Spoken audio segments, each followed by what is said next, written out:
Hello friend, જય શ્રી કૃષ્ણ। આજે આપણે કાચા ટામેટાનો સંભારો બનાવી લઈશું, જે ટિફિનમાં કે પછી દાળ ભાત જોડે ખાવાની ખૂબ જ મજા આવતી હોય છે। તો આ રીતે એકદમ કડક એવા કાચા ટામેટા લઈ લેવાના છે, વચ્ચેનો પાર્ટ એનો કાઢીને આ રીતે લાંબી લાંબી સ્લાઇસ કરી લેવાની છે।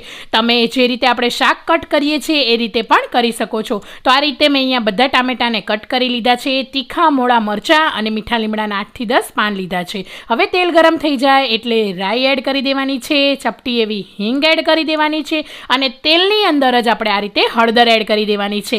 આ રીતે જો તમે સંભારો બનાવશો તો એકદમ ટેસ્ટી એવો સંભારો બનીને તૈયાર થઈ જશે। હવે મરચાં અને મીઠા લીમડાના પાન એડ કરીને જે આપણે ટામેટાની સ્લાઇસ કટ કરેલી છે એને એડ કરી દેવાનો છે। અને હા, સંભારો છે એટલે આપણે એને ખુલ્લામાં જ આ રીતે ચડવવાનો છે। મીઠું અને આ રીતે 2 ટેબલસ્પૂન જેટલો મેથીનો ભૂકો એડ કરવાનો છે। મેથીના પાવડરથી સંભારાનો ટેસ્ટ એકદમ સરસ આવતો હોય છે। 2 મિનિટ ચડી જાય એટલે ગરમા ગરમ સંભારો આપણો